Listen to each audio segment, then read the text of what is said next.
All right. So where last we left our band of heroes, we were in a village that had just been decimated by gnolls, and then shortly thereafter visited by some demonic soul-eating creature that was terrifying, had a like vertical mouth, and it was going around town just consuming people, feeding this soul storm up above it. You encountered a man who was basically at the end of his rope, at the edge of insanity, and Tarask, you spoke with the children upstairs in the room, and the man was just firing shots off what would seem at random outside. You opened the door, the creature was there, combat ensued. As the creature took more and more damage and failed to damage you guys, except for a couple of times, it latches on to Tarask and takes special interest into him. And then Tarask, a voice comes into your mind, and you begin to hear words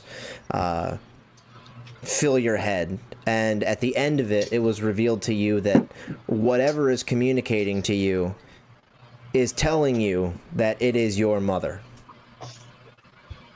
And that was where we left off. It turns to this ash, and it goes up into the soul storm, and the storm itself dissipates. And the time is early evening, just turning into night. And as that happens, you hear the beginnings of people start to come out of their houses. There's one particular spot where there seems to be a few people coming out. There seems to be a lot of people in this one spot, like they were hunkered down in one location hiding, and a few others coming out of other random houses throughout the neighborhood as the storm cloud clears and you guys kind of regroup in the center of the town. I want to start, or at least where this monster, was killed. I want to start off with Ishtar, actually, and I want to go over to him. One of the last things that Ishtar had done, one of the last actions, I believe, was an arrow shot that I can't remember if it missed or it just lodged itself like in its skull. One of those two things. But I want to go over to him, and I want to get where he's at right now. So what's Ishtar up to right now? I think, I had shot it a couple times. I remember one of them, I got it right in the head, and it was glaring at me.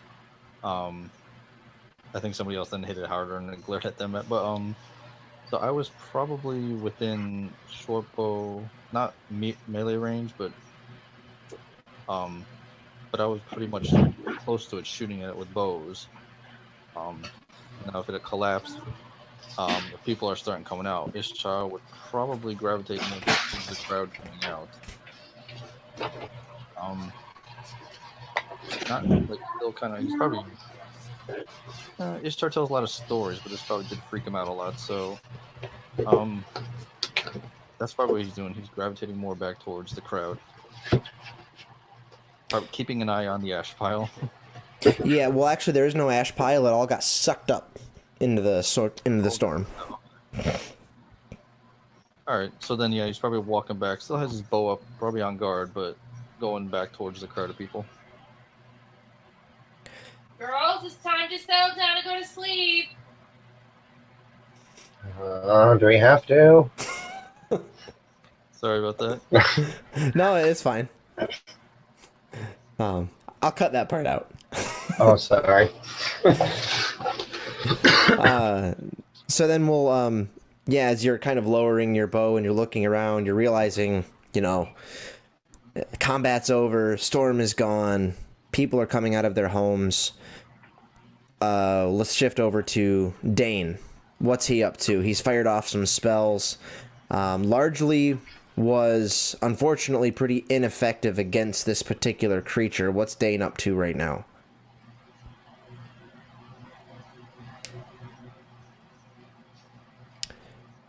Dane is Russell, who is on mute. There he is. All right, sorry about that. Dane is he's we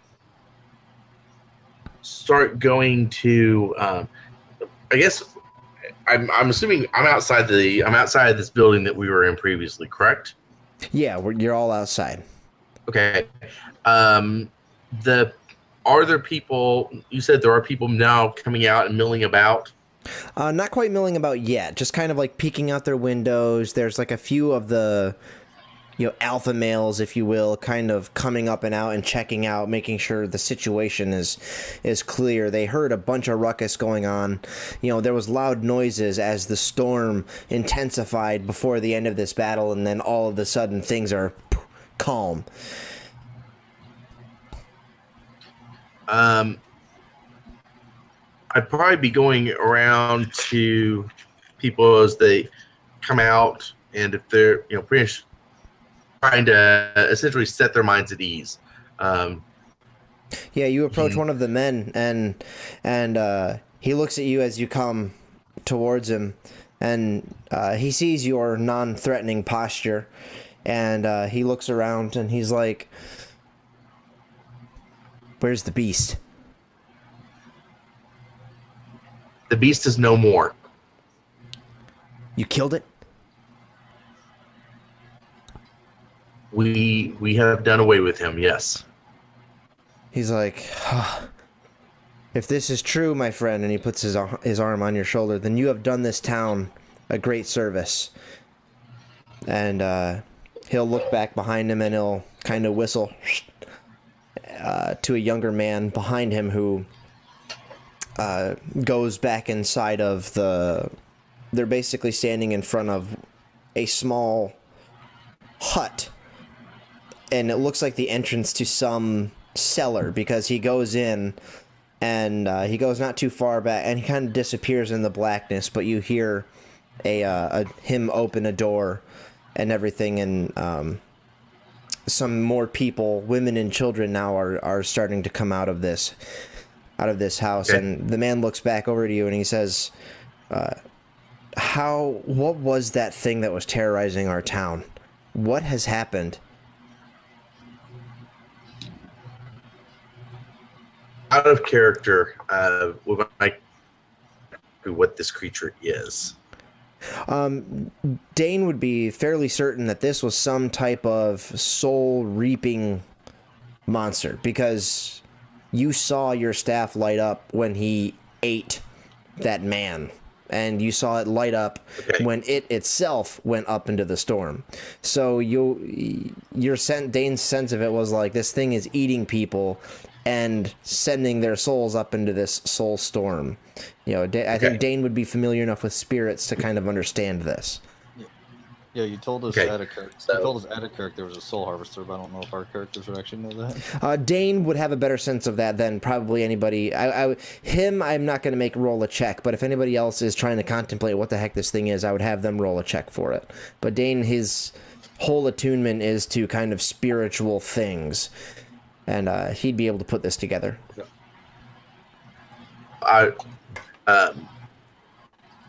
This creature's mission was to acquire souls. For what purpose, I can't tell you. That the storm that was brewing, result of its actions. He says, well, I guess I don't understand, because the storm rolled in before that monster showed up. As he says that, let's shift over to Tarask and Korak, and I want to see what you guys are up to right now. You two were the most involved in this combat, and especially Tarask. So, you guys are basically side by side right now. The first thing I would want to know, because it was a while, it was a week or so ago. Did everybody else hear about my relation? Or was that something that only I heard? It was only something you heard. Got it. Okay. It was telepathic, wasn't it? Yes. Yep. Okay. All right. Okay, so that's perfect. So, actually, and this is not copping out, but I think Tarask would be silent right now. He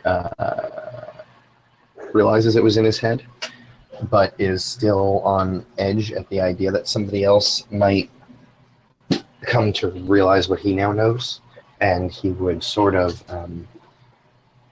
fade to kind of the back of the group a little bit, keeping tight-lipped and more in his head at the moment. Make a logic test for me. Just a straight logic test. Logic, I got 2d6. All right, so that is a, and I don't add anything to that, right? Just the 2d6. Oh wait, no, yeah, I do. Sorry. Well, what are... I add logic. Yeah, logic test. Whatever your logic dice pool is. And what kind of skills do you have that might relate to logic? Skills. Let's see. I got... maybe survival. Or maybe perception. In this case, we're gonna go... You can add your perception dice pool to this. This test. All right, so 7 plus 1 more. Oh, 1 more, literally. Okay, 8. 8. Okay, you are unsure whether this creature that had a hold of you was the one speaking, or whether it was some type of conduit. So Tarask can't ascertain whether or not, like... Because clearly, this thing couldn't have given birth to Tarask. But at the same time, it seemed like that was the thing that was talking to him. So, with that roll of 8, you're unable to really ascertain, you just can't make sense of it. What the hell just happened? Okay. Yeah, so that's going to occupy his thoughts, I think, for the moment, because he'll be trying to figure out that conundrum of, well... He seemed to say it, but that doesn't make any sense. Exactly. Korak, what are you up to? People are pouring out now. Korak wants to investigate the one woman that was shot by the first guy that we saw from the upper window. Yes. She has no bullet wounds. She has nothing. And in fact, when you...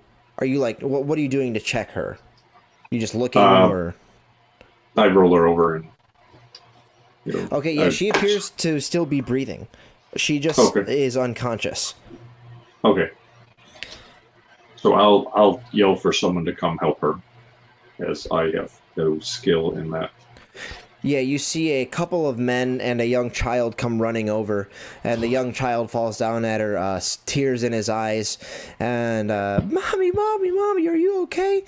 And the husband will kind of hold him back, and he'll start fawning over her and holding her up and trying to wake her up, and eventually her eyes will flutter open, and she'll say, "What happened?" And then she'll start to kind of look, and she'll get this panicked look in her eyes, and she'll be like, she'll hold on to her husband really quick. She's like, where is it? And then she'll kind of faint, and she'll pass back out into his arms, and he'll look up at you after holding her for a little bit, or he'll look at you, Korak, and he'll say, thank you, and he'll pick her up, and he'll start to hobble off in another direction towards, presumably, their home. Okay. So I just wanted to make sure she was okay, and that she hadn't been shot by that guy. Yeah, when you looked at her, actually, one of the things... Yeah, I remember you did say that. Yeah, when you noticed... Or what you noticed when you flipped her over was not only is she still breathing, but one detail I left out is she has bruises all around her neck. Okay. So you might figure this thing was choking her. It was holding her, trying to maybe eat her or something like that, and it didn't get to. But in the process, she was knocked unconscious. Is the guy with the shotgun we met, is he outside now? No. No, okay. No, in fact, there's no activity from that house coming out at all. Yeah, he was in the barn, right? No, he was in in his own house, a very small 2-story. I wouldn't call it a shack, but it's nothing to write home about, I guess. A small 2-story home. Okay, that's right. Yeah, I remember you had the open window up top. Yeah. Okay, yeah. Yeah, so the people will start coming out. They'll start thanking you and showering praises to all of you, and yes, people are just ecstatic that you have come. Everybody is ready to just put a lid on this thing and to move on with their lives and to rebuild their town and move on. One of the people that approaches your group is, he tells you that he is the local blacksmith / tailor / basically if you need something created or done, then he's the guy to do it. And he's looking you guys up and down, and he says he's an older man. He's portly, think Griswold from Diablo. And he comes up to you all, and he's very boisterous and loud. He's missing a few teeth, and he's like, "Oh, I can't thank you enough. Oh, man, that monster, that's some freaky shit." And his breath stinks. He's got BO, and he's like, "Listen here, if there's anything I can do for y'all, anything at all, you just ask old Harold here, all right? You come by my shop. It's 3 blocks down on the right. You can't miss it." All right, we'll look into that, Harold. I have something for you. He'll walk over to you, and he'll look you up and down, and he'll be like, "You're tall." You smell. And he's like, he gives you a stern look, and then he bursts out in laughter. "What can I do you for?" Well, I would like you to make something for me if you can. And he says, "Do you see these hands? Yes. They can make whatever the hell you want. What do you need?" I need a spear with 2 blades.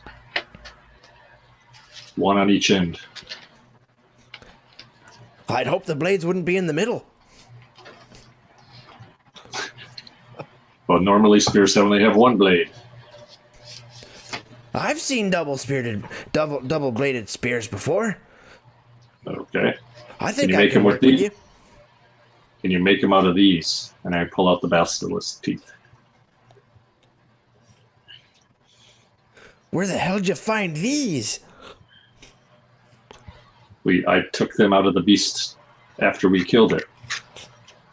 He's like, "Oh, I'll make you something mighty fine with these. Haha.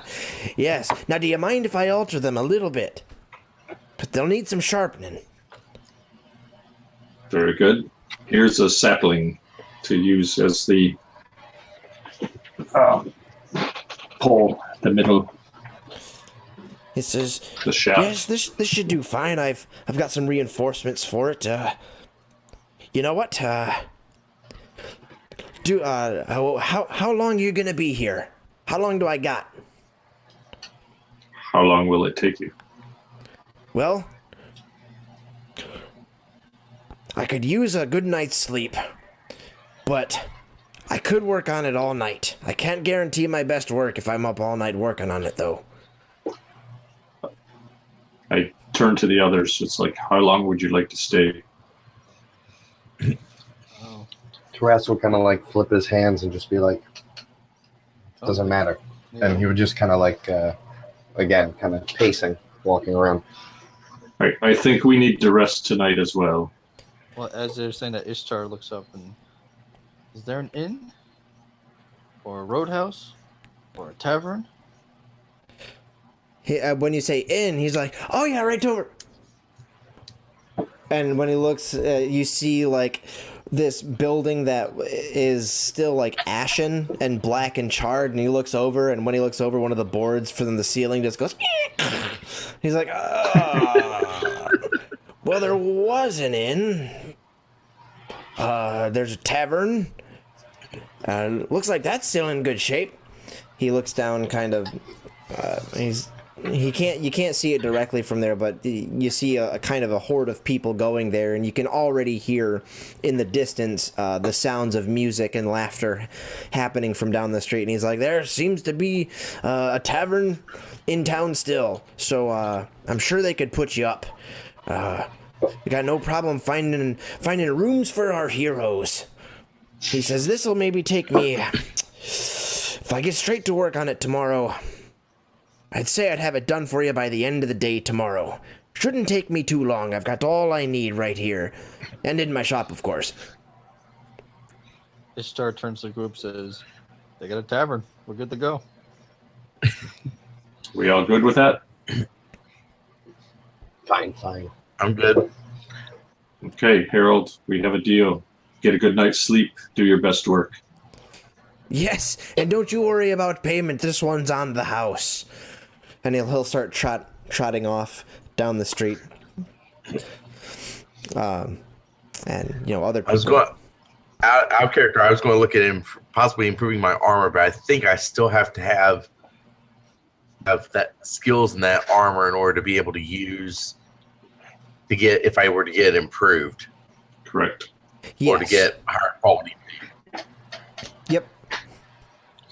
So yeah, no, there's nothing really I can get improved upon. Yes, so the rest of the night goes, well, I would say uneventfully, but it is, of course, a massive party in the town for you guys, and everybody is just coming up to you, showering praises on you, offering you drinks, offering you rooms, to places to stay, and all kinds of thing. And the night goes on, and you are all just, liquored up and sleeping happily and full of food by the end of the night.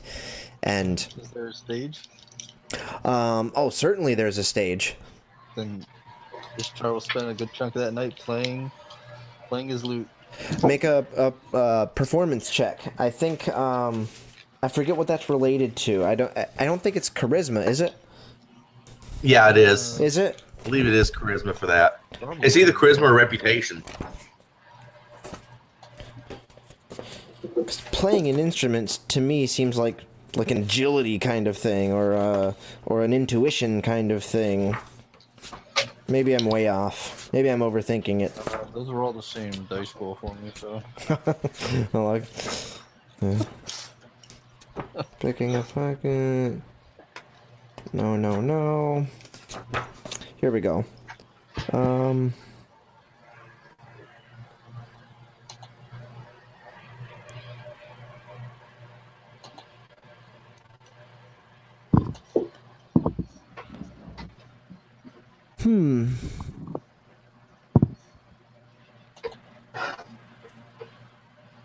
I'd say,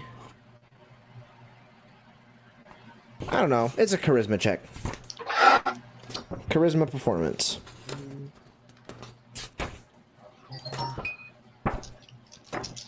My smooth talker exploit come in here? What's the what's the exploit say? Well, that's the one we made up. It was plus 1d6. The charisma checks where alcohol is sold. Oh, of course it comes into play. All right. Oh yeah, that's one of those kind of like, how to raise an eyebrow and put an inflection in your voice to get a rise. 18. 18. Yes, the crowds are just absolutely charmed by your lute playing and merrymaking, and you play wonderful tunes. What kind of tunes do you play? Are they metal? Are they punk? Like, what are you playing? Oh, with the loot, what would be the best? Slayer, like- maybe? Some like folk metal, yeah. Folk metal? Yeah. And I throw in some tales of Korak the Brave or Korak the Mighty, and then I throw in a tale of our. I A will- little twist of grunge in there. I'll drink to that. I spin a tale of our Knoll fight, probably exaggerate a lot of it. Korak, there's some people that come up to you during Bet you weren't there for the basilisk fight. during I was all there of for this that they're like, "You're Korak, the spear bearer?" And then they want your autograph. They're like fawning over you and everything. Clearly, some of the people in this town have heard of you. You're not too far away from Nala. You have some renown here. Okay. So I will scrawl my X on their pieces of parchment or Whatever. bare Yeah, chests. roll Or, eyes. Every time you mark something, the whole crowd is like, "Hey!" And there's just music and merrymaking and all this kind of thing. Is there anything else anybody wants to do while they're at the bar? Yes. I'm curious as to if there is anyone of elven persuasion here besides our party. Yeah, most of the towns in Istera, and Dane may or may not know this, but most of the towns in Istera are fairly evenly mixed between, small folk, humans, elves, to a lesser extent dwarves, only because they are more standoffish. And that's it. The other races that have colonies and things of that nature are the orcs, which nobody sees much of at all, and the ogres, who have colonized in different places but are very, very sparse throughout the lands. So yeah, you're able to find sylvan elves mainly. If you're looking for a high elf, they likely wouldn't be seen here. Okay, because that's actually, or since I'm not sure, since I have no foreknowledge of where my fiance, whether or not she is still alive. That's worrying about. Yeah, as you guys are there and you're kind of looking around, just searching, an elderly woman comes up to you and she has a big smile on her face and she's got these big beads around her neck. She's got probably darker brown skin and a big smile. And she comes hobbling up to you and she says, "I can't help but notice that you're looking for somebody." And she's human, maybe about 4 feet 11, but she'd tell you she's 5 feet. She says, I might be able to help you find what you're looking for. And she says, "See me tomorrow and you can come by my shop. Just look for..." I want you to come up with a name for me. It's going to start with Madame or Madame, and then name. What's her name? Madame Pousseau. Better than my idea. How do you say that? Rory, say it again. Pousseau? I don't know. It's off of Poussey from Orange is the New Black. I just changed the vowel at the end. So I guess Pusso, but with a French little line over the top of it, maybe. Okay, yeah, you get a very... And that's funny that you say that, because the woman I'm imagining is actually the old woman from the Princess and the Frog, Tiana. Okay. That Disney movie, the old lady in the bayou. voodoo lady. Yeah, that is the woman Sorry I'm about the imagining good comes voodoo up to you. lady.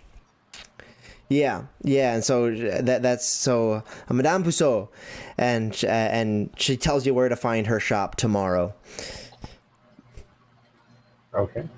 And Tarask, I'm going to assume this whole time you've been just kind of maybe drinking to yourself.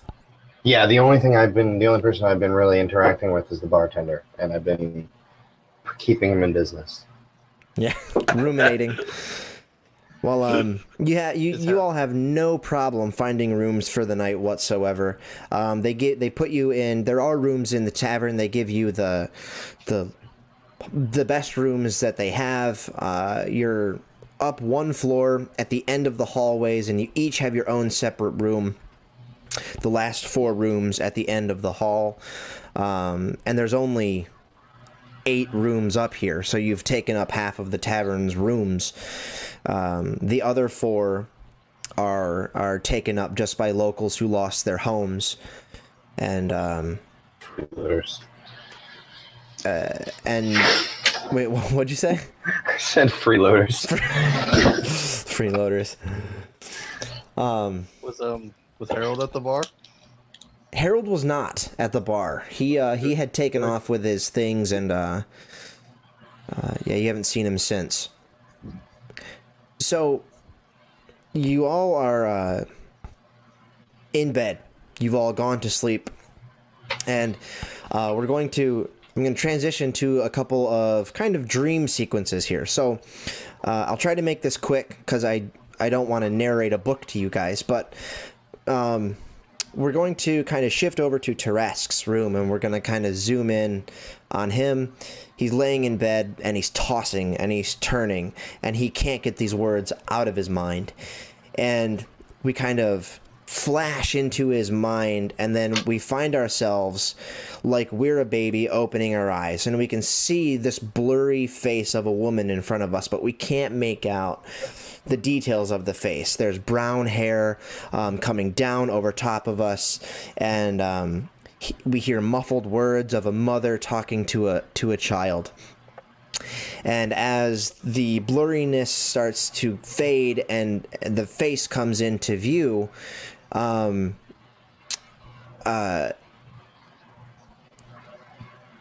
we aren't able to get that clear of a face, but what we can see is that this woman is very beautiful. She is a sylvan elf, and she has dark black eyebrows, long dark brown hair, wavy, very beautiful. She's a very stunning sylvan elf woman, and she walks away kind of out of view of our infant eyes, and the eyes close.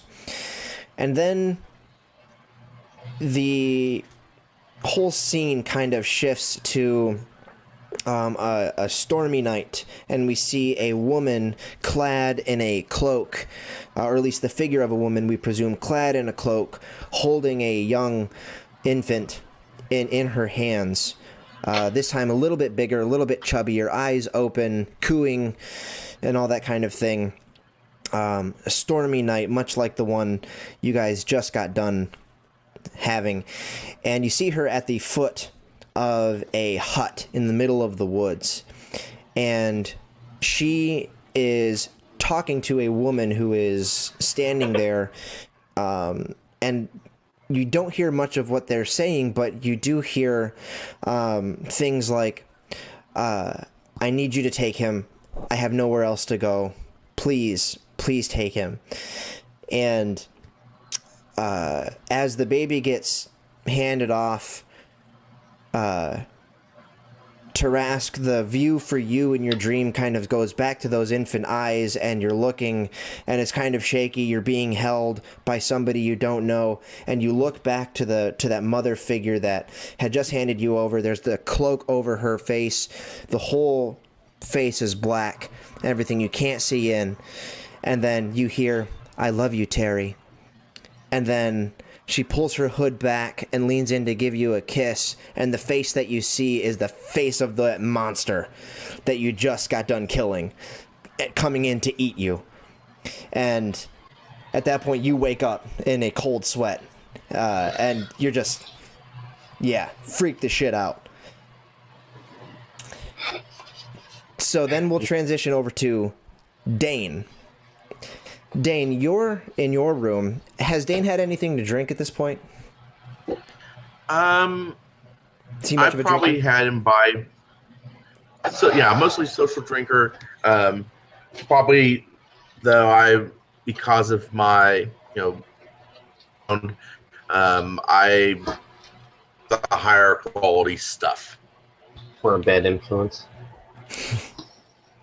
It's my noble upbringing. So you're asleep for sure. You're out, and you begin to, as you drift into sleep, and you start to lose consciousness. You feel something that you've felt before. You feel this kind of out of body spiritual experience happening, where you feel like you're in deep meditation.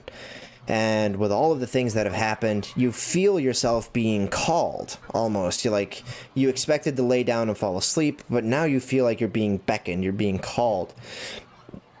And you very quickly... Is the voice familiar to me? You're not hearing any voice, not called in that sense, not literally called. You feel like your spirit is being beckoned from your body. And it's calling your spirit in a figurative sense. And you kind of fly over the swamp that you guys just came through, and you head straight back to your temple. And as you do, you see your temple village.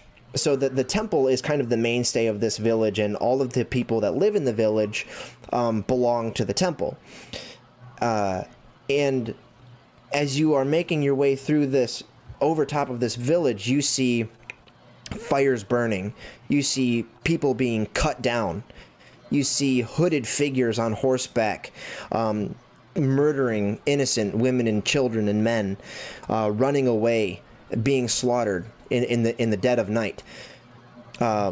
Rain, fires, all of that. And your spirit hastens its way to the temple, where you find your surrogate father standing there. And my father is in my real father or my mentor?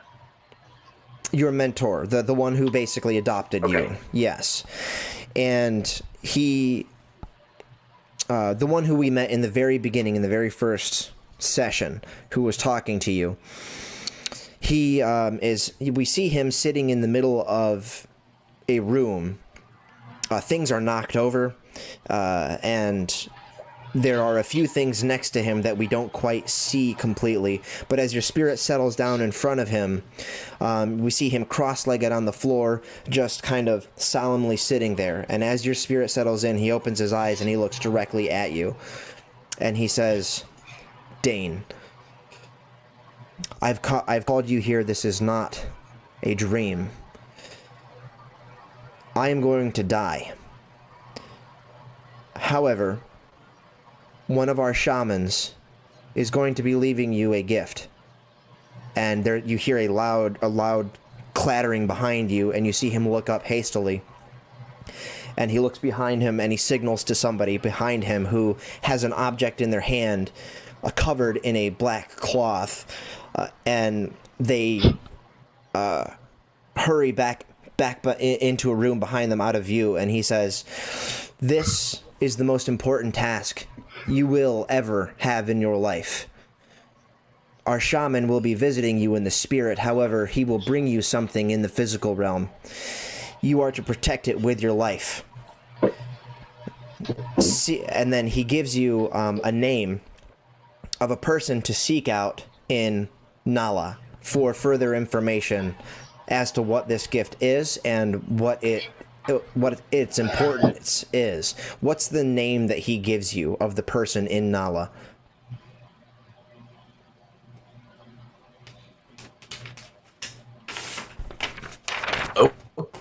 What was that? Madame Puceau? No. No, I want you to come up with a name for me. Oh, okay.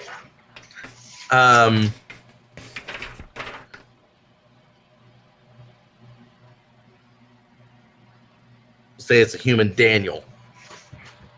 Okay. Okay, he says, seek out the scholar Daniel in Nala, and he will give you all you need to know. And then he holds up a ring that you've never seen before. You've never seen him wear any jewelry at all, and all it is a ring with a signet on it. And it's a signet of a white painted flame on it. And as he's there, you see his head get lopped clean off by a cloaked figure. And then your spirit retracts itself quickly back over the swamp and everything, and back into your body. And the next time that you actually wake up, it's darn near in the morning. And you wake up to this object in your room.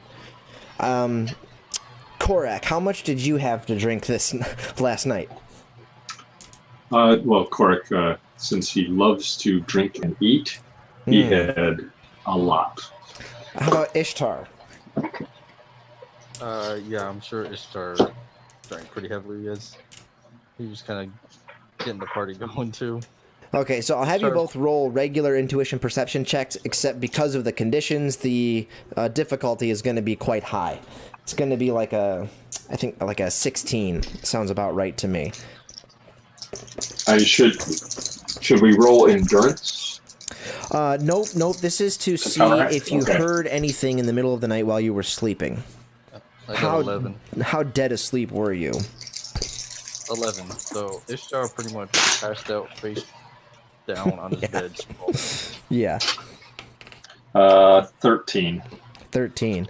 All right. Neither of you hear either Tarask tossing and turning or screaming or what have you in the middle of the night, or any kathunks or anything like that happened in Dane's room beside you. Dane, when your spirit returns to your body, you feel compelled to just get up and see what the heck is in it. You feel like you haven't gotten any sleep. And when you look at what was delivered to you in your room, there's just this object sitting there, draped in a black cloth. So my ask is if it's the thing in the black that I saw in the black cloth. I will carefully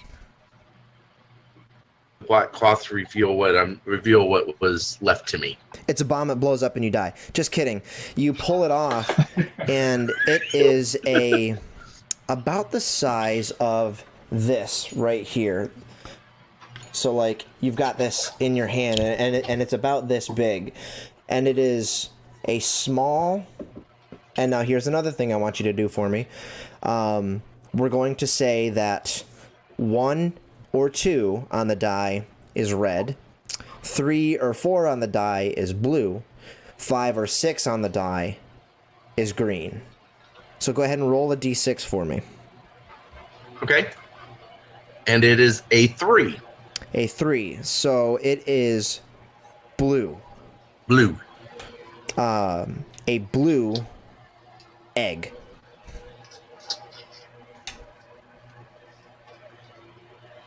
That's it. You said it's a blue, and if you say anything else, it cut out. I said that's it. A blue egg. Oh, blue egg. Okay.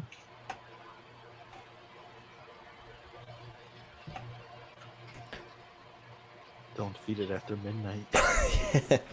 Yeah. All right, so After I have the egg in my hand, warm. Wait. I'm trying to get an idea of what I'm holding in my hand here. yeah, it's surprisingly, or maybe unsurprisingly, heavy. very thick-shelled. There's a certain je ne sais quoi about it.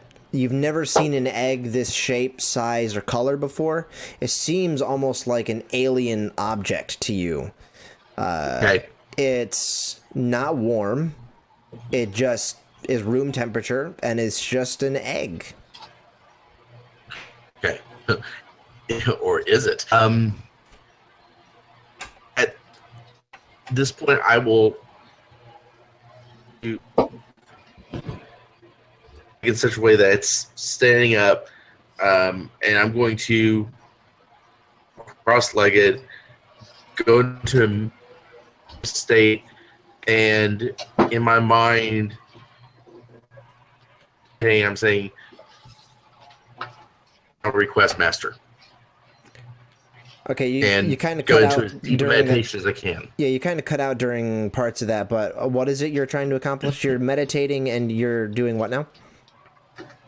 I'm meditating. I'm essentially meditating on the egg, trying to about it, or just trying to clear my mind since I got very little sleep, but also in a way trying to communicate in a spiritual way to my master, telling him that kind of I will honor his final request. Okay, make an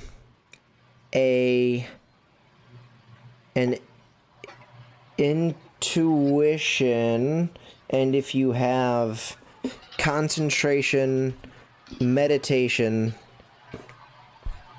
or I have religion. Yeah, that'll work. The two closest things I have would be religion and divination. You can choose whichever is higher for you. They're the same. They're both at 1. So Okay, so go ahead and make an intuition religion roll to meditate. 19. 19. You clear your mind. Your spirit, while it doesn't leave your body, you're not casting any magical spells, you're not sending yourself somewhere else. You Right. clear your mind and you attempt to telepathically or in some way connect to your master, to just give that nod of affirmation, and you get nothing Okay. at all. Okay. That point, I will wrap up the egg. I will place it in my or parcel pack, whatever I have on me to carry it in. Make sure it's protected, well, insulated, I guess, for lack of a better term, to where it will not break. And in spite of my lack of sleep, I guess I will get up and I will head down and get some breakfast. Okay, so basically, from what I'm seeing here, Tarask, you're the only one who's missing any hit points, so you would be the only one who would benefit from resting or anything like that. You got no rest last night, so Right. you don't get to you don't get to roll on your endurance dice pool today. Sure. That makes sense. Yeah. All right, so you all wake up. Does anything happen before you all meet back downstairs in the tavern? I'm going to assume the silence means no. So we all meet down in the tavern space Sorry. once again.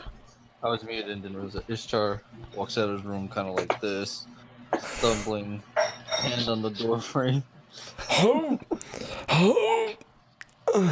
Yeah, probably a couple of those.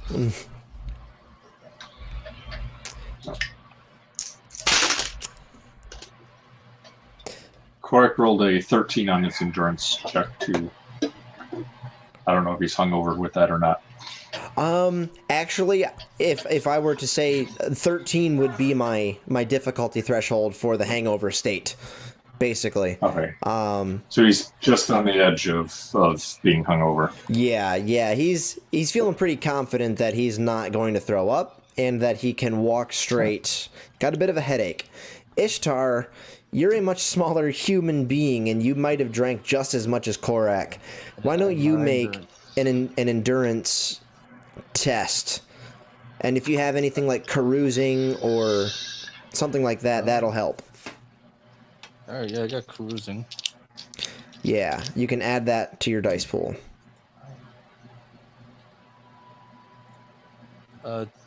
12.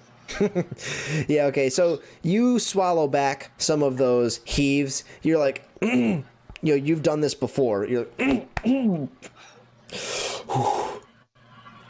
you take a step, you walk into a door. You're like, oh my god, oh my word. I'll never do this again. But you're not so hungover that you're like, you can't function. But, you're a little dizzy. The sound of the steps kind of make your head throb a little bit. But you all... Going down the stairs probably takes me longer than everyone else. Yeah. Yeah, and you spend the longest time in the pisser at the bathroom. When you guys stumble down, you see me eating meal. I've been up since well before you guys have. Tarascus. You still see like bags under my eyes. I look really dark. I mean, I'm awake, but I look like I've been. Even though I didn't drink all that much.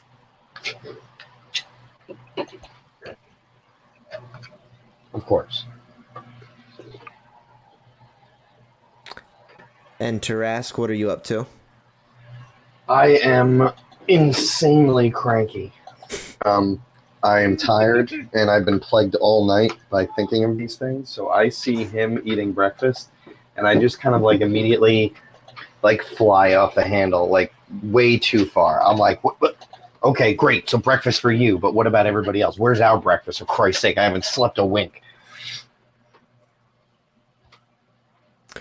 So ups and says it's too loud. So as you're throwing a fit and you kind of you punch the table or whatever, however you imagine it, and there's this moment of silence, your head is ringing a little bit, and you close your eyes, you cannot get these images out of your head. Make an intuition perception check for me.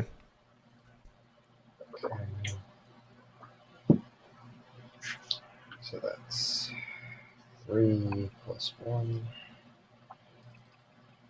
46, 18. You've seen this face before. The woman in your dreams, you've seen her before. And when you close your eyes and you're throwing this fit in the morning and you're just pissed off, you're cranky as all hell, the image from your dreams comes back and you're able to finally clear away what that last moment of this monster eating you as a baby. And you're able to see the face clearly. And you recognize it, and you know where you've seen it before. It is the same face that assimilated itself with Tobias.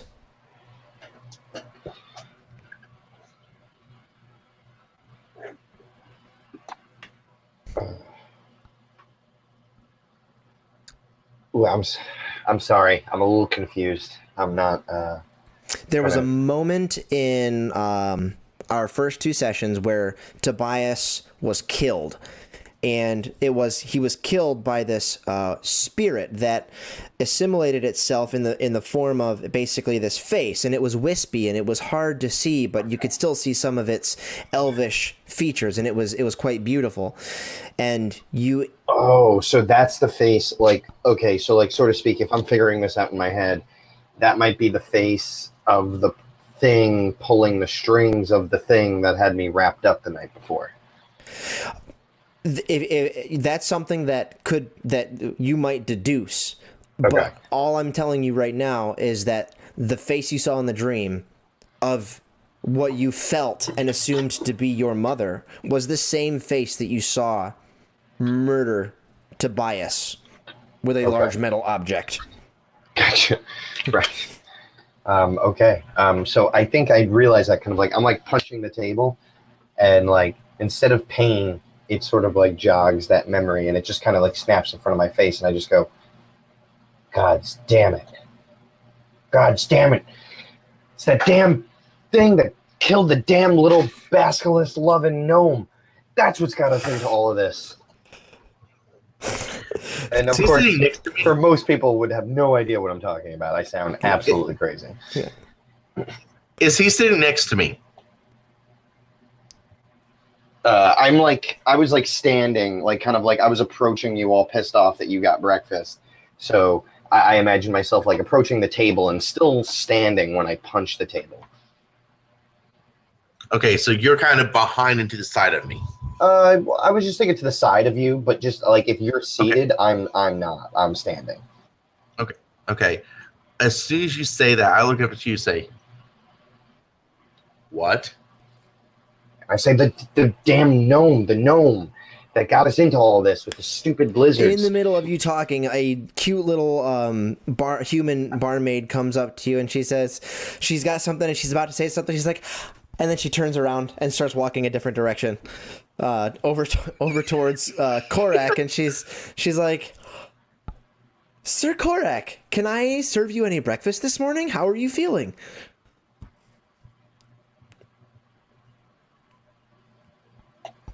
Of course, I'll take breakfast. I am feeling great. That's so Can good I to have hear. an ale with that? Oh yes, of course. Anything for the champion Korak. And she goes off and bustles back. Oh.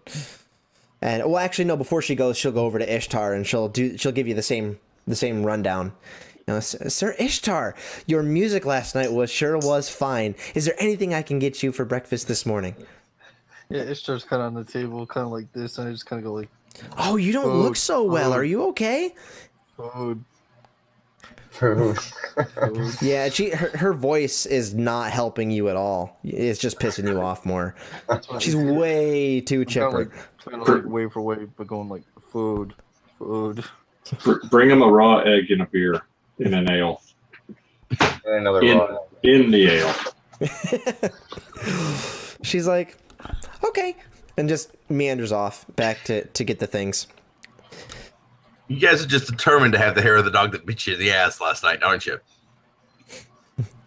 Of course. And that comment would kind of bring me around after I was kind of raving. And I would just kind of be like, wait, did she take your... Ah, oh, come on.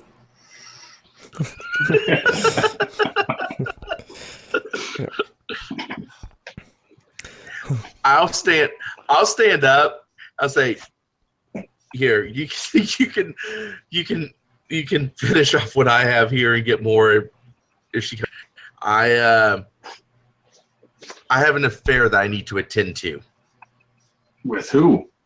And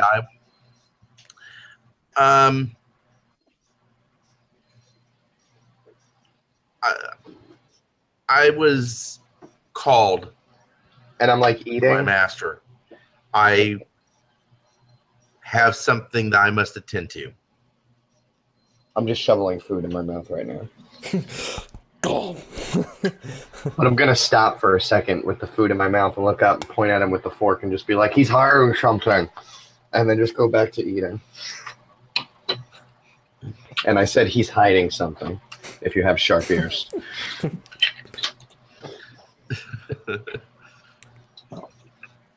Tarask, as you are shoveling food in your mouth, you feel cold,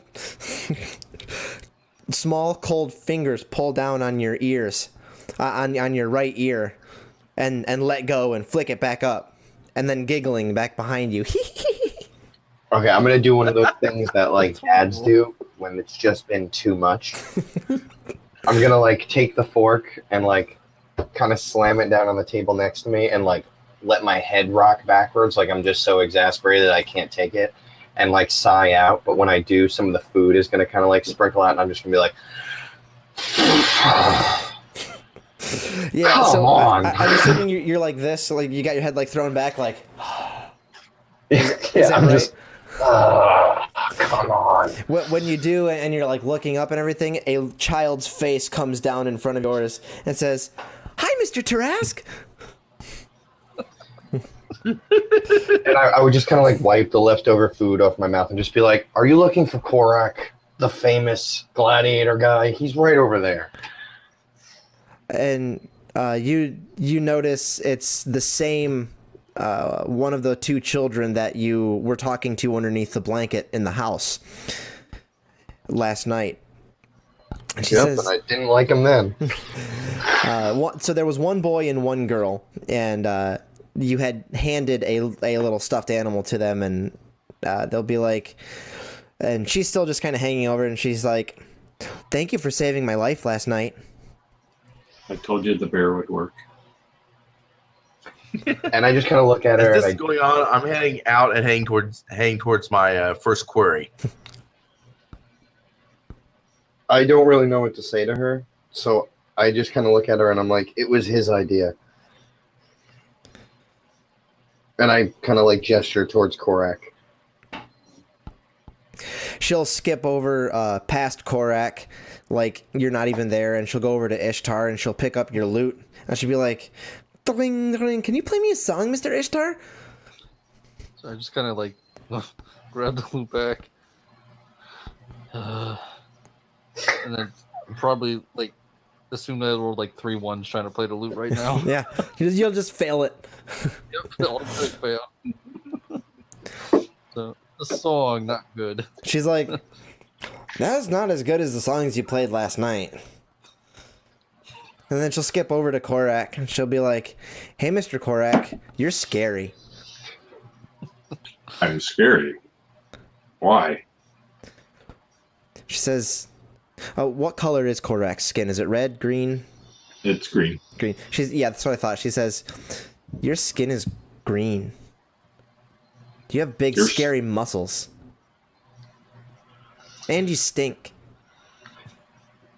No, that's Harold. She shrugs and skips off. Well, she didn't know what you're talking about. She just shrugs and skips off. And heads on out her way. Dane, where were you going? I am going to go seek Daniel first. Okay, he is in Nala. You are not. You are still okay. Quite a distance away. Yes. Okay. Then I will go seek the madam. Madame Pousseau. Yes. You're able to find your way down the street to where she had mentioned, and indeed her shop is there.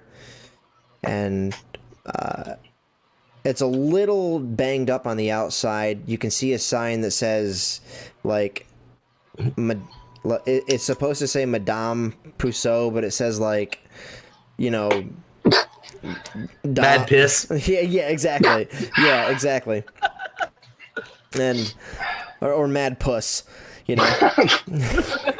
and you stop and you're kind of looking at it like, is this the place? Or and Is then this a pet shop? Yeah, as if to answer your question, you're thinking, you hear from inside of it, "I know you're there. Come inside."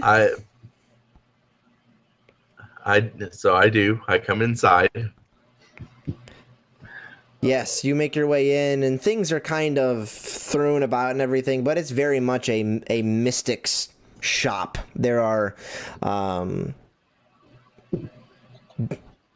dream catchers, beads, books, cluttered shelves of all of these things, dolls with pins sticking out of them, things of that nature.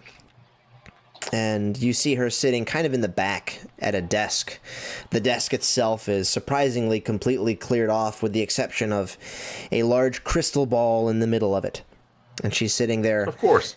It's bright and sunny outside. However, in this back room, it feels that the only light is emanating from the 2 lanterns that are behind her, hanging off the wall, emanating a soft, warm orange glow, and kind of giving the room this eerie feeling. And she sees you coming in, and she's like, "Yes, sit. I've been waiting for you. What took you so long?" I bow to her in my traditional manner and say, "Greetings, madam. I apologize. I had a very eventful evening." Yes. Now, because I have a scattered brain and I'm a terrible person, what was it that she had said to you the night before? You were looking for somebody. Right. Well, looking for a couple of somebodies. The individuals that the two individuals that I'm closest to in my life That's right. that were lost. I do not know if they are dead or if they are in hiding. So I'm trying to seek out that information. Yes. Now I remember.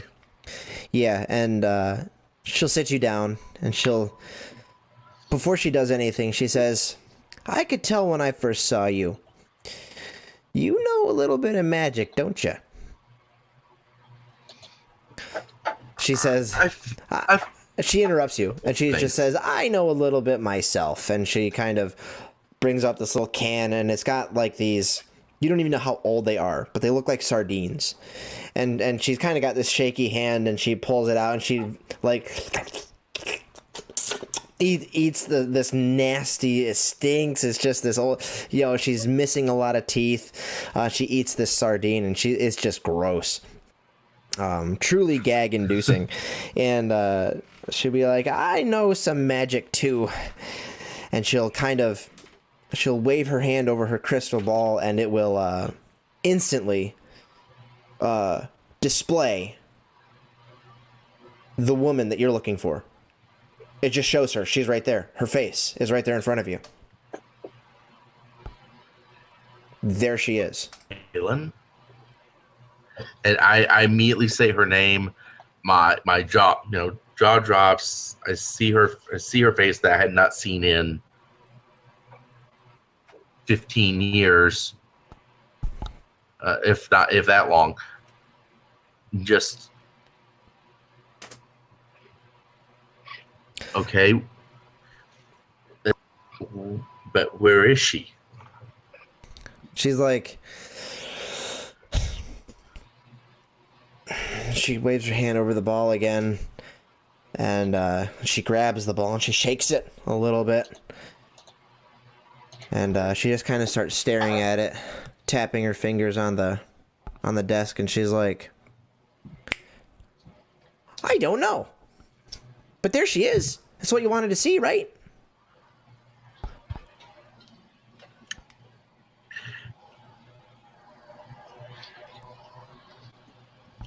It's not so much wanting to see her as wanting to find her. She's like, she holds out her hand and she says, "Give me your hand." I give her a hand. She grabs it, and with her other hand, she, before you even have time to react, stabs the top of your hand with a needle. What the? And deals 4 points of piercing damage to your hand. Okay. And go ahead. Be impaled by it. Is the needle through and through? No, now? it doesn't go through your hand fully, but she, Okay. Pretty far down. It's gonna hurt for a while. And it's your punching hand. One of them. One of them. I've got two. Yeah. So, what's Dane's reaction to this? Does he? Now he's kind of a trained monk. He's meditated for years. What's his reaction to this sudden burst of pain in his hand? Does he take it like a Sylvester Stallone sitting there just staring at the camera with no reaction, or does he take it like a little bitch? I don't necessarily take it like a little bitch, but I think it's more the surprise. Yeah. Wasn't preparing to immediately. So it's more of a grimace, reflexive squeezing of my hand. Yeah, And yeah, and it then hurts. look up at her with this. She I have a look at my face of a mix of what are you doing, and you better not do it again because I do have this hand over here, and it does just as much damage as that one. And she's got a hold of your hand, and and right there, and she's doing that, and then she looks up at your grimace, and she's like, "Oh, don't be such a baby," and she'll kind of turn your hand sideways over top of her crystal ball, and some drips of your blood will drop on top of the crystal ball, and then she'll take your hand, flip it over, and press it onto the crystal ball itself, and then she'll say, this all happened very quickly. She tosses the needle back behind her, and she's like, "Now close your eyes." I do so. Okay. And she says, "Now I want you to just think of her." What'd you say her name was? Salen. So think of Salen. Think about her. That's good. Mm-hmm. And of course you can't see, but what we can see through the movie lens is that she is just kind of waving her hand in front of the crystal ball with your hand on top of it. Keep. Yeah.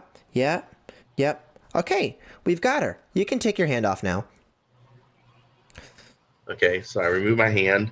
I look at my hand, and I guess just It's covered in blood. Kind of a blood spot. Yeah. Oh no. She poured blood onto the crystal ball and then had you touch it, and now you've got blood all over your hand. It's just a complete mess. It hurts like hell on top of it as well. So she, when you remove your hand, she takes a towel and very quickly, with one quick stroke, just squeak, and the crystal ball is completely clean, and you can see a very familiar scene to you. You see the city of Lane, where you last left her. Okay. And you see her eating there. And then as you're looking in on her, she kind of comes in from the side and she's like, "Ooh, she's pretty." And at this point, I'm so focused on what's going on in the crystal ball, I'm not paying attention. I'm barely paying attention to what she's saying. Yeah. And basically you see her sitting there. She appears to be having breakfast of some sort of another.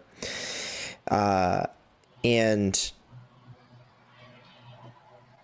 however, the town looks different. It looks like things have been changed around or repaired, or something is different about the town. The last time you saw this town, it was basically in ruins.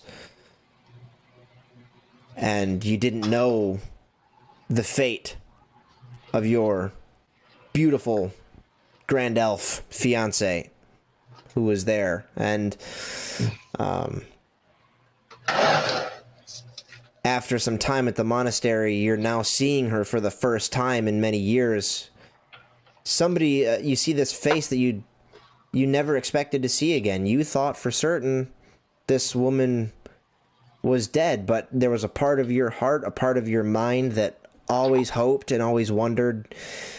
And leaving the monastery fostered that knowledge, or fostered that curiosity in you that you just needed to know. You had to know her fate. And here she is, who once was the love of your life, engaged to be wed, having breakfast. Nobody else beside her. Alone. Okay.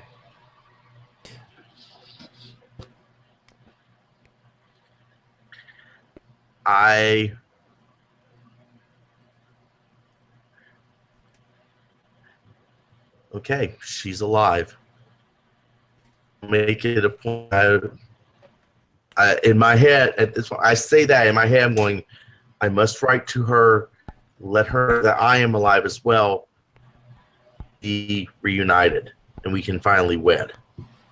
And you're thinking this? That I'm thinking. Okay, hold on. What is your mental defense? My mental defense is a 14. Okay.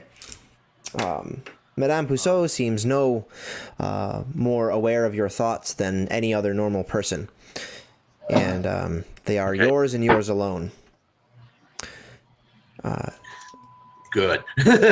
So she says, as you're staring at her and thinking, you know, she comes over to you and she's like, "Hey,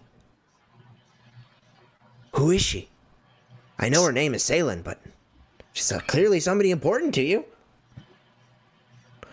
Her breath was to be my stinks like bride. warm fish.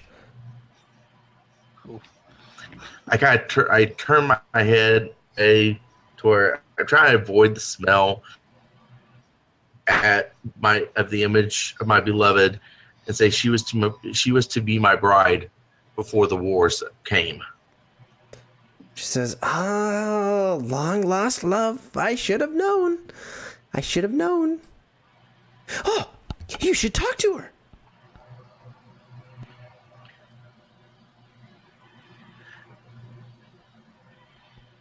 Okay. I'll fight. Talk to her here. She says, "What do you think I mean?" And she'll just tap on the crystal ball, and she'll just kind of like start hitting it, like dung dung with one finger, dung dung dung dung, and she'll just start shouting at it, "Hey, hey!" She'll start shaking it, dung dung dung, and then slowly but surely, you see Salen look up and look around like she doesn't know, like there's something going on. And she'll just collect her things and leave from this, what would appear to be a stationary view of this small table, and leaves her drink and food. And the old lady's like, "Ah, just missed her. Well, sorry. Show's over." She'll wave her hand in front of the crystal ball. The screen will go screen. The ball will go black inside and turn back to normal crystal ballish. However you imagine a crystal ball, and she'll snap her fingers. The torches behind her will extinguish. A little sunlight roof will roll open and light will flood in. It instantly hurts your eyes. She doesn't seem affected by it. She shuffles around and she's like, "I'm glad I could help you find what you were looking for."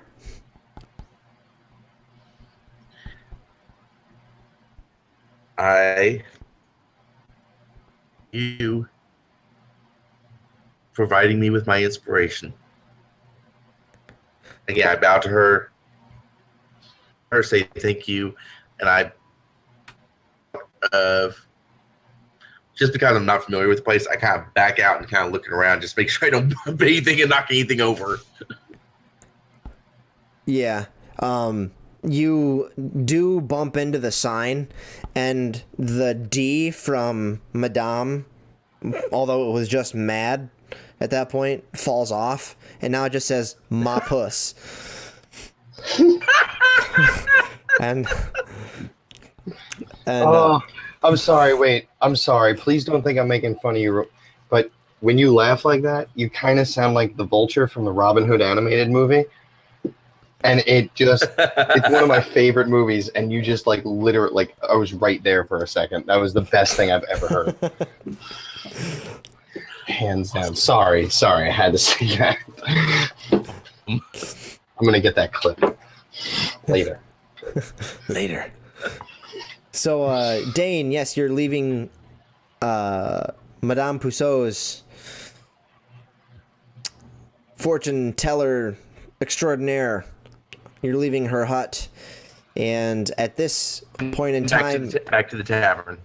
Yeah, and so basically, Korak, You guys are going to kind of hang out here for the day. If there's business for you to take care of, money to spend, now would be the time to tell me if there's something, if you're looking for something in particular, I can let you know whether or not this little town, and I emphasize little, has it for you to buy, or if they know where you could get it.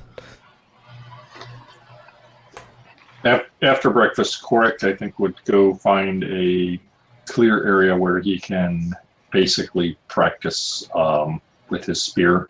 Yeah. Sort of in anticipation of getting this new weapon. So he's sort of excited about that, and he's a little antsy waiting around for it. So he's going to basically work himself into a sweat and sweat out all the alcohol that he consumed last night. Yes, the young boy of the two. At this point, you had only had real interaction with the young girl, but the young boy of the two young children, he, if you let him, will sit back and watch you, and he'll mimic some of your movements with a stick.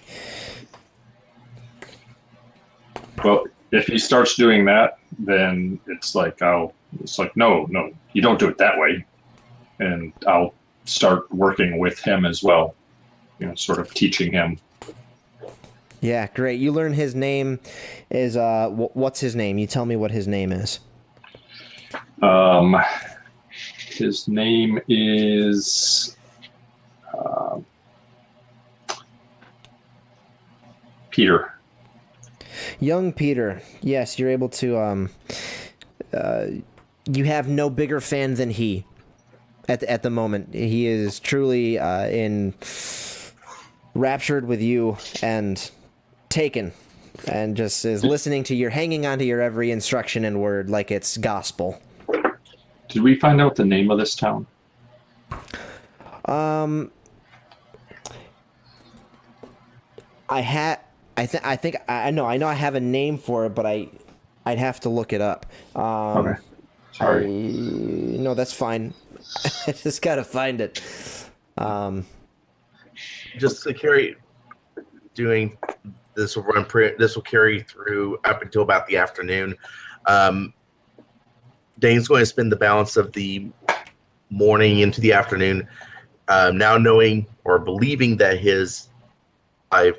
I sit and sit in my room. I write a heartfelt love letter to her, also telling her that I'm still alive and I'm coming to her as soon as I can. And then I will spend, after writing that letter, I will spend the rest of my time working on, in the martial arts terms, it's called forms, but essentially working on technique. Okay, roll a charisma. What do you have that you think would add to your letter that you're writing? Do you have anything in, I don't know, linguistics? Or? Actually, no. What is your hook? Think of would be maybe history. Just in that case, I'm thinking of our history together. You would consider that as used for that or not? Well, what is your hook? My hook. I thought my hook was. My hook is stoic. No, that's your trait. Your hook should be like Korik's is. He loves to try new foods. Okay. Well, I never came up with a hook because I didn't quite completely understand how that worked.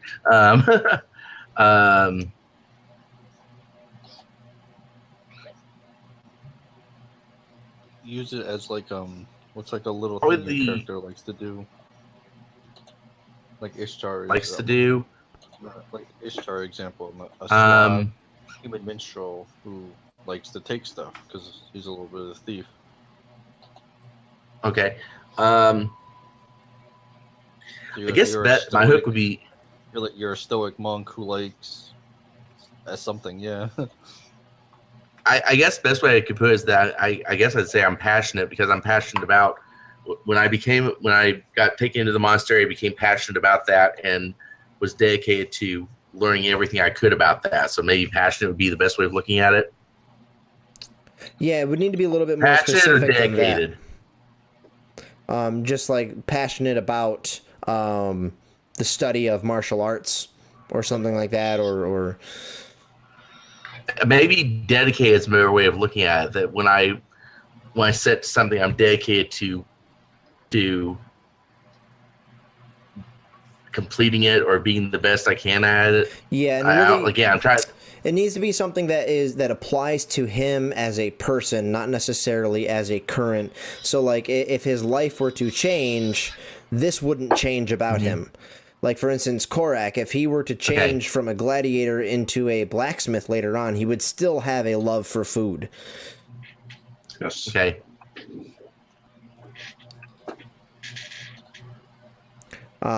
We can figure that out later. For now, just roll a charisma test for me, or logic, whichever is higher for you. Same. Okay, they should. No, then- I'm sorry. Logic's higher. Logic's 3. Okay, and basically Or the 3d6. the higher you roll, the more heartfelt and better your letter is. Basically, Okay. you've found the I right got words. 6. A 6? 16. Oh, yeah, that's different. Yes, so you are able to easily find the words as you're writing this letter to, that you are sure when she gets this letter, it will move her in a way that you are intending. Good. Fantastic. Or 6. Yeah. Be like, I miss you. So, yes, what were we doing before that? We were... Korak, you're training with little Sir Peter. Ishtar, Tarask, you guys are still in the tavern. Ishtar probably would have, when his breakfast came, would have eaten it. Probably is slow and a little messy. And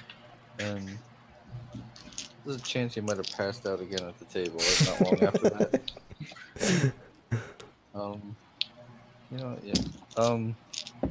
Sure, you know what? After he eats, he just kind of puts his head down and he just passes out for like another hour. Mm-hmm. After that, he gets up and kind of walks outside and I guess starts getting a general, while still waking up, like a general layout of the town. Yeah, as you leave the tavern, you see the tavern is situated in a place that would be considered the town square. It's a very small town, and it's even smaller now that many of the people have been devoured. And when you had Dane, it seems that when you had informed that man that the creature here was one who's harvesting souls, and Ishtar, you're now looking around, you see many distraught people who have clearly been crying, clearly been upset by something, and presumably by the loss of a loved one who they now understand whose soul is been devoured and isn't even in a pleasant afterlife. Who knows what's going on there? And so as you walk out, you have eyes that meet yours that look desperate for consoling. How many people would it be? It's really more of a set dressing for you as you stroll through the town. You get a feel for it and everything. You were such a light to the town last night, and now the town has a much more somber feeling to it. Much more, just this is real. So as I'm walking through, I start playing my lute, more of like a quieter, not a somber, but more of like a neutral, slightly pleasant tune, just as I'm walking through. And Ishtar is actually going to, as couple of, like, maybe like the worst looking people, takes out like a gold coin or two and gives it to them. I just keep walking on, like playing the loop. As you walk, a teen-aged boy runs into his home and he fetches a small hand drum and he begins to walk slowly alongside you and join in playing, and he's keeping a nice beat with you. And before you know it, you've gathered a small crowd of fellow musicians and onlookers, and you are singing a song of mourning for these people, and it's resonating with them. Roll a very important performance check for me, because if it sucks, you're going to disappoint a lot of people. Don't suck, don't suck, don't suck. Gonna add a luck die for that. Okay, good idea.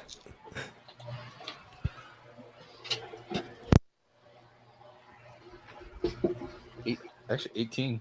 Okay, yes. You're able to bring what you feel is some semblance of peace to these tortured souls that are just looking for some type of consolation.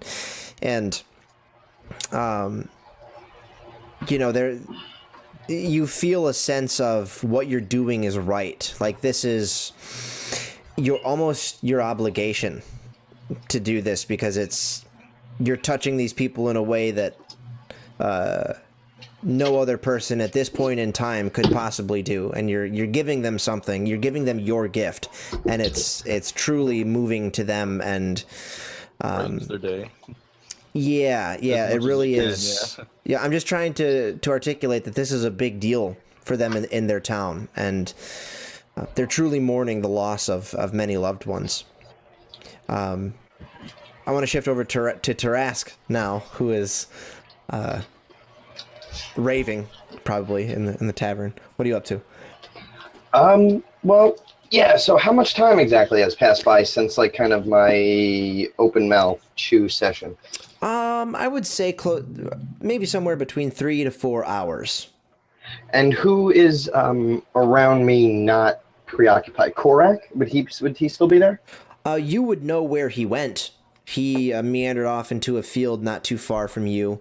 Oh, that's right. It's a That's small right. town, so... Practicing his spear. That's Yeah.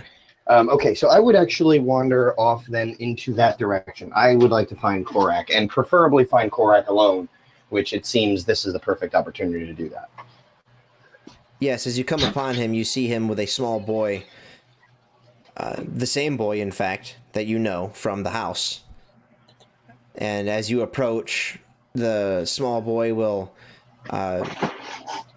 he'll look at you, and then as he does, he loses his concentration with Korak, and Korak, you find the opportunity to just, like, teach him a lesson, like, not to let your guard down. What does Korak do to Peter to teach him this lesson? Well, as one of my exploits is Gladiator's skills, I basically up-end him with a little trip, just flip him up onto his butt. Yeah, so Tarask, you see Korak just level this little kid. So I'm gonna like go and like position myself kind of like over the kid, and I want to talk to Korak. So I kind of like am looking over the kid. I'm kind of like, I don't know, I think I'm still chewing on something, maybe like something really chewy that I took from the bar, maybe like some sort of jerky or something like that. And I'm kind of pulling on it, and I just look over him and I'm just like, get lost, kid. And he looks up with a big smile in his face, and he's got grass like embedded in his teeth and everything. And he's like, oh, hey, Mr. Tarask. Thanks for saving our lives. And he'll run off. And as he's running away, he looks back and waves to Korak, and he says, thanks, Mr. Korak. And he runs off to go find, presumably, his family. To coin a phrase, sweep the leg. I look at Korak and I kind of shake my head. I'm like, For not having such great lives, these people sure are grateful to us for saving them. Yes. They get to live another day. In the distance, you hear Ishtar's lute going off and drums and everything. Yeah, like a full band, but it's just one person. So I would look to Korak and I'd say, listen, I have something I'd like to discuss. Okay. That creature that we just, and I kind of like roll my eyes and make light of it, save the town from, spoke to me in my mind. And he kind of shivers a little. Ugh. What did it say? This is going to sound wrong, but it said that it was my mother. But it is not. It is not my mother.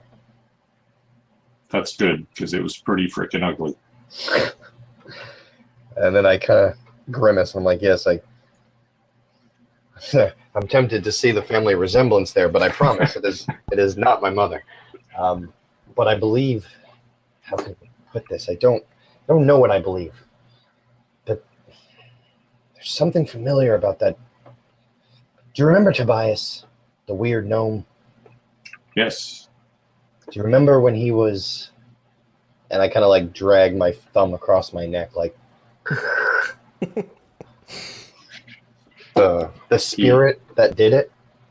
Yes. There's something familiar about it. I think it may have had an elven face, like my mother's. As soon as you are about to say like my mother's, before you say like you see Dane. He makes his way to you from Madame Pousseau's, and he has found you and located you, and he interjects himself into the conversation, and the three of you are there now. So now I'm a little embarrassed. Again, I might be saying that my mom is an evil spirit trying to kill us. Maybe. So when Dane comes, I kind of I kind of get quiet again, but I wait for him to kind of broach the conversation and see where this goes.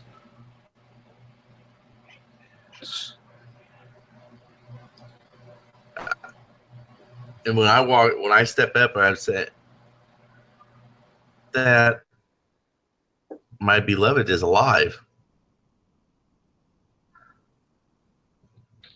Korak sort of shakes his head. It's like, okay. So And Trask is going to... Oh, sorry, go ahead. Your mother maybe... No. Let's go with this. Let's go with what he's talking about. Okay. You must change the subject. Yeah, you find a piece of hay on the ground to just start gnawing on and chewing on. Or no, the piece of stag jerky that you got from the bar. It's good and salty. You can just put that. Oh, let's go with that.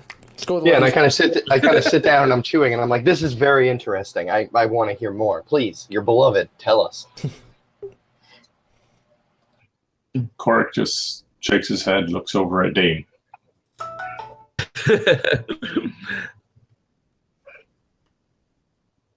Before the wars, I was engaged to,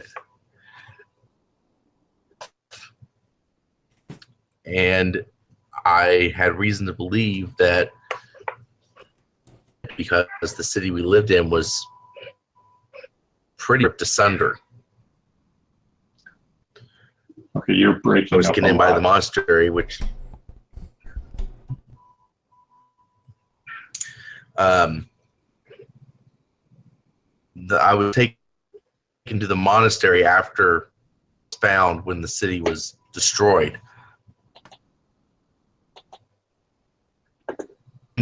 Lady that to me last night that living in that city and is alive.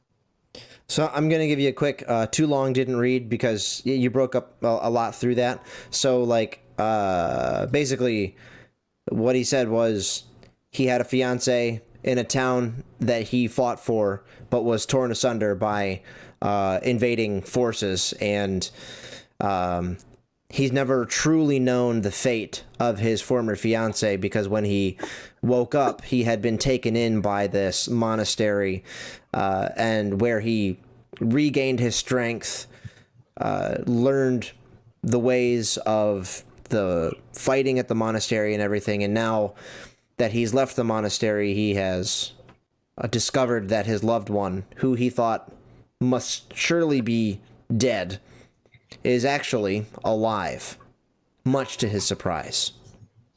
Continue.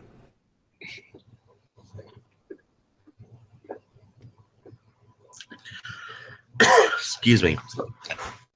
I apologize for the cutting out of my audio. Did you tell us that that the Madame Rousseau showed you this? The madam informed me of this. Look at my bloodied hand. Yeah, it's all his. He shows you his hand. It's all like you probably have it like wrapped up at this point. So, but there's still, even if you had it wrapped up with some bandages, there'd still be some blood seeping through. So she clearly had wounded you fairly badly. Oh. So, are you going to go to her now?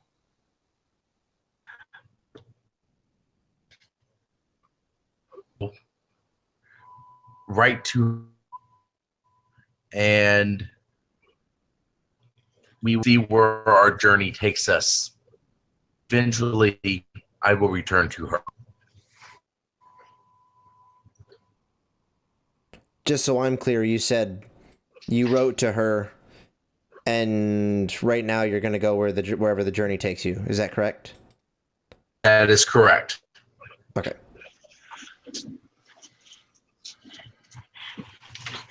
Okay. And where is our journey taking us? Are we still headed to Nala? To Nala. Very good.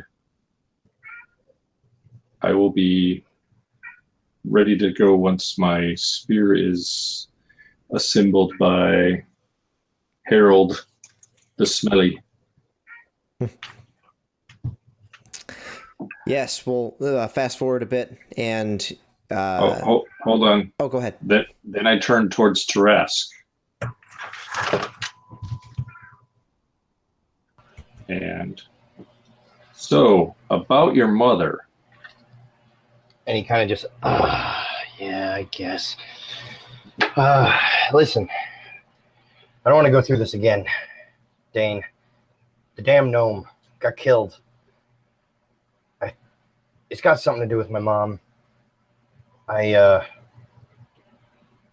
don't know what to tell you. I don't know how I know.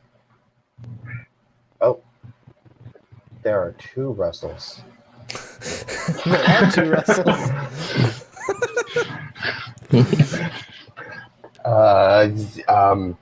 Yeah, I don't know how I know. It wouldn't make sense anyway. But this thing here and that thing there, something tying them together. So, you grew up without a mother, I'm assuming? DM, I'm going to need a little clarification on that because I did not know that. However, I'm thinking yes. Yeah, basically, you grew up with who you thought was your mom, but so we'll kind of zoom out of the story really quick and we'll kind of like contemplate here. When you created your character, we kind of determined that he was a standoffish person who lives kind of outside of the tribe to which he belongs. And so I took that, and what I'm saying now is that you grew up in the tribe with a mom who you didn't truly identify with. You know, you had a family, but there was always something off about it. There's something that drove you away. You knew you were different but you never knew why. And things are starting to kind of click into Rask's mind. That wasn't my real mom. That makes total sense now. She was the woman I saw in my dream that I got handed off to, and this is making much more sense now to Rask. Okay, so then I would say, without a mother, no, but perhaps not my true mother.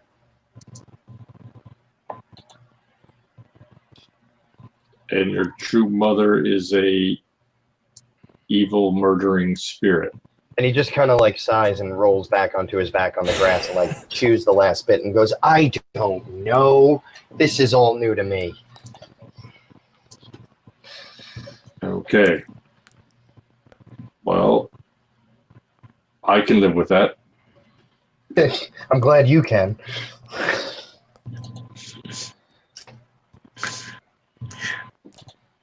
So the question is, if we encounter this being again and we were to destroy it, where would your loyalties lie? Well, not with the crazy thing that sends soul suckers down to start soul storms, I can assure you of that.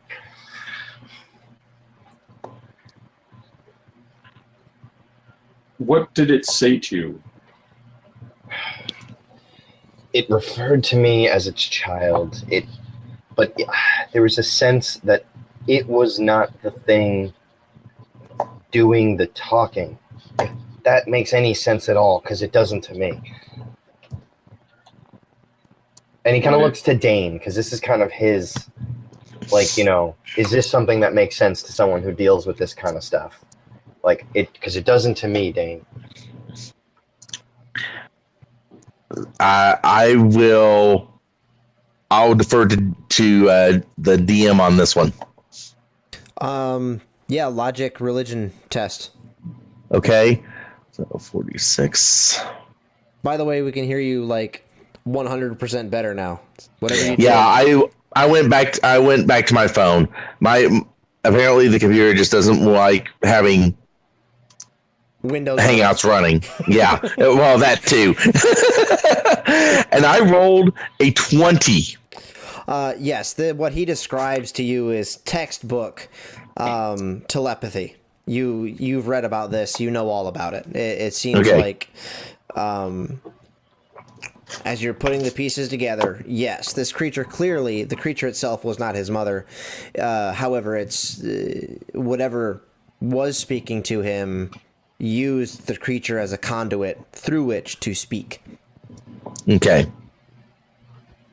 And which you would understand with a roll of 20 that's common practice in that realm of things. So I passed that information along.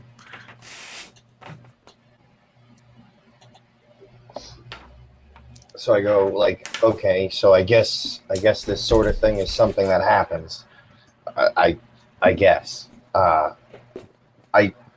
I still have no answers for you, so don't ask about how my mother ended up as being some sky force who sends things down. I have no clarification on that. Make a logic history test. And then he says, hold on a second, maybe I do. Perfect. Logic, history, I don't have any history, so just my logic. 2d6, 10. 10. Oh, yeah, no. Your dice roller is kind of generous on your app, man. No, I assure you, it's as random as digital randomness can be, which is, if you really parse it out, there's debates. I know. But if you parse it out, it's just as random as rolling a die. I agree. No, okay. Yeah, so 10. Yes, you're like, yeah, no, never mind, I lost it. And then, yeah, so you know. Nope, back to not having anything. I have nothing, guys.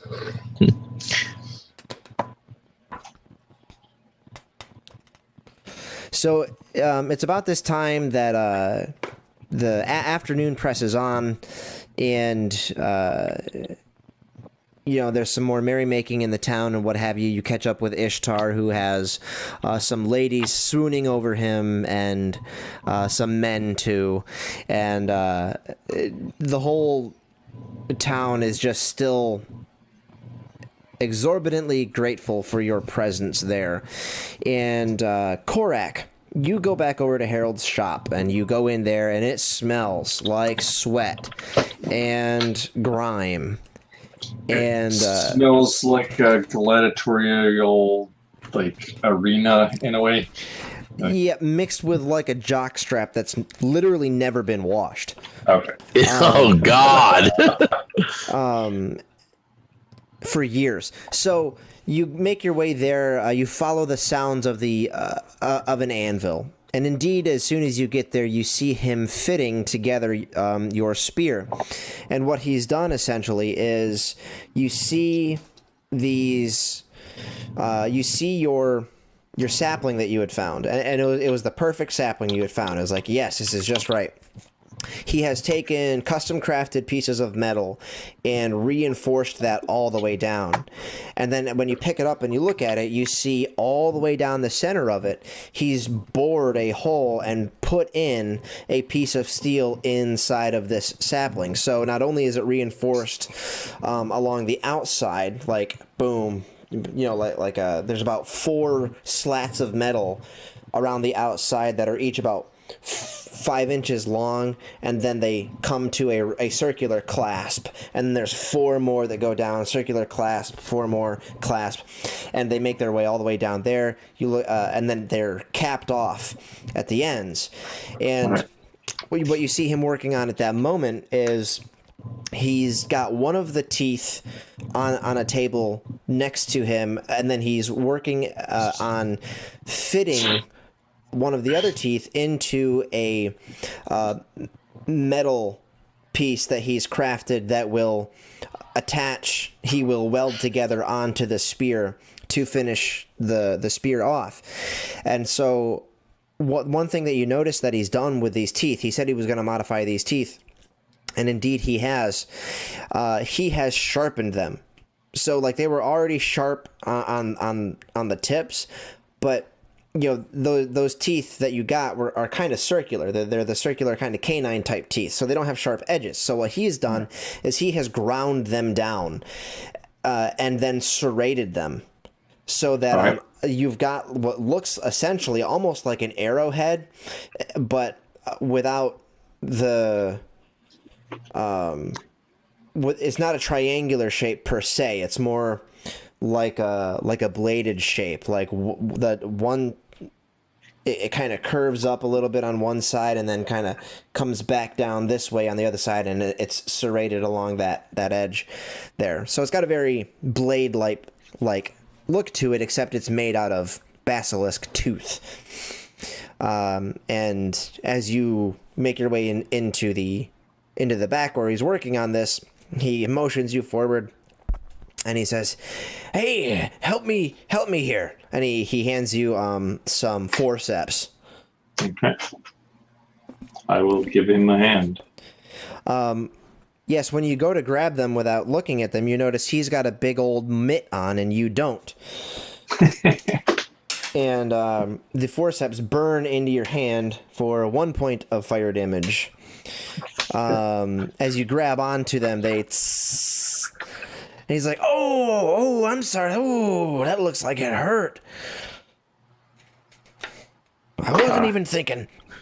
It was just a flesh wound. I was getting there. What's that? It's just a flesh wound.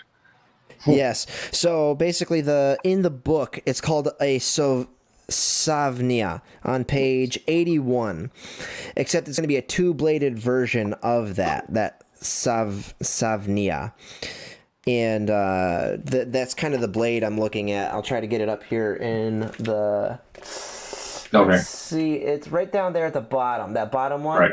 Okay. Yeah, that's kind of how the blade is shaped, and yeah, very very cool. And it's got serrated edges and everything. And so basically, you guys are going to finish up this spear. It is a high quality, no, exceptional. Which one is which? It's the step above high quality, so it's like a +2. All right. For you. I just gotta find the list of what those are. Now, okay, because I have unusual weapons. Mm-hmm. So any spear in my hand is one step above whatever it is. Then it is even one step above. Okay, Well, so yeah, it's so- way beyond what I can. So- Fully. So, yeah, in your hands, it is considered a mastercraft weapon. However, Okay. in any other person's hand, it is considered an exceptional weapon. So when you... So, yeah, we can throw this together, and I'll post it to you in Hangouts. Okay. I mean, unless you get a chance to use it tonight, which I doubt it. Okay. But, yeah, basically you're going to get a plus 2d6 on your dice pool rolls with it at the exceptional quality, Right. which is fantastic. And it has the modification over in Fantasy Equipment on page 98 of Serrated Blade. And a bladed weapon can be serrated, rendering the sharp edge jagged. While this makes the weapon less useful for single cuts, it makes wounds much more cruel as the jagged edges are dragged across the target, causing an additional plus 1d6 damage.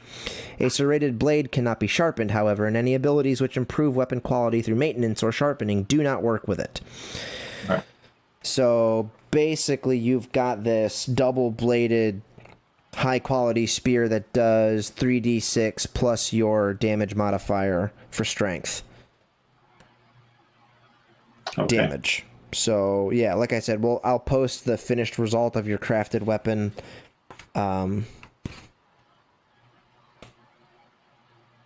when I do, which will be soon. But yeah, it's badass. Okay. Nice. Yes, and so you gather your spear, and is there any other business that you guys want to take care of in... Oh, and I had found the name of the town. It was... Excuse me. It was... Oddwald. Say that again. Oddwald. Odwold. Okay. Okay. It's not even on any maps. That's how small Right. the town is.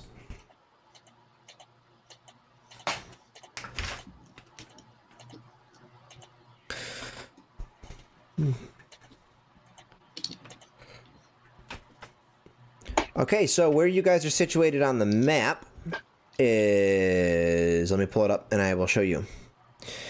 So you can see how far of a drive it will be to Nala.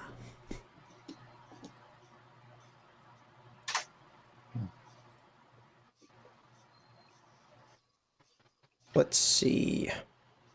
Share screen. Istera. All right, so let's zoom in here.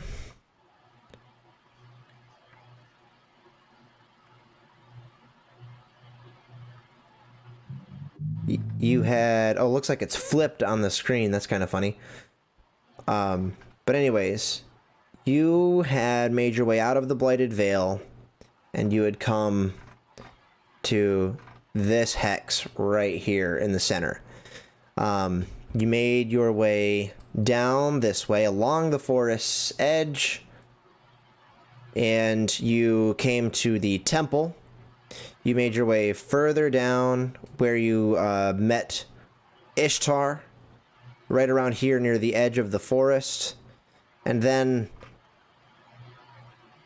came down about here at this hex is where Oddwald is located. Right there. So I'll zoom that out, and you can see where that is in relation to Nala. So keep your eye on that hex. And there's Nala down in the lower left-hand corner. Or lower right-hand, depending on how it's flipping it for you. So, I would say that is 1, 2, 3, 4, 5, 6, 7, 8, 9, 10, 11, 12 times 30. 360 miles to the southwest of fairly easily traversable terrain. Okay.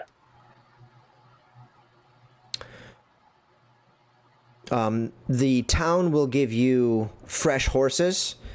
They will repair your wagon. Basically, you're going to be able to move faster. Now, the speed of your horses and everything is going to be increased. You had been traveling at a pace of 4. It'll increase to 6.